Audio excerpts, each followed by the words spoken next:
একজন বাবার হৃদয়ছোঁয়া উপদেশ, প্রতিটি ছেলের শোনা দরকার কি?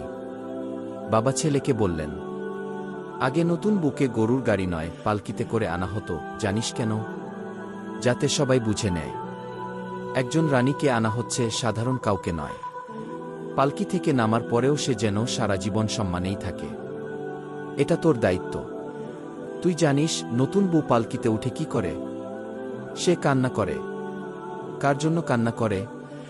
শুধু মা বাবার জন্য নয়, অজানা ভবিষ্যতের ভয়েও কান্না করে। তোর কাজ হল এই কান্নাই যেন তার জীবনের শেষ কান্না হয়। সে আবার কান্না করবে দুইবার। এক, মা হওয়ার আনন্দের সময়। দুই, তুই মারা গেলে তোর শোকে। মাঝখানে যত কষ্ট আসবে, তুই হবি তার চোখের অশ্রু মুছানো হাত। জানিস বউ সবচেয়ে কখন বেশি কষ্ট পায়? স্বামীর খারাপ ব্যবহারে। আমি খুব রাগী, তবু কখনো তোর মায়ের সঙ্গে উঁচু গলায় কথা বলিনি। বিয়ে মানে একটা মেয়ের জীবন নিজের কাঁধে নেওয়া। এই দায়িত্ব ভুলে গেলে আল্লাহর কাছে জবাবদিহি করতে হবে।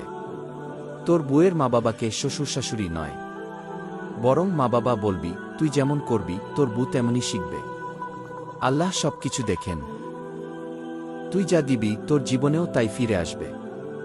বিয়ে মানে শুধু দুজন মানুষের বন্ধন নয়, এটা একে অপরের চোখের জল মুছে ফেলার চুক্তি।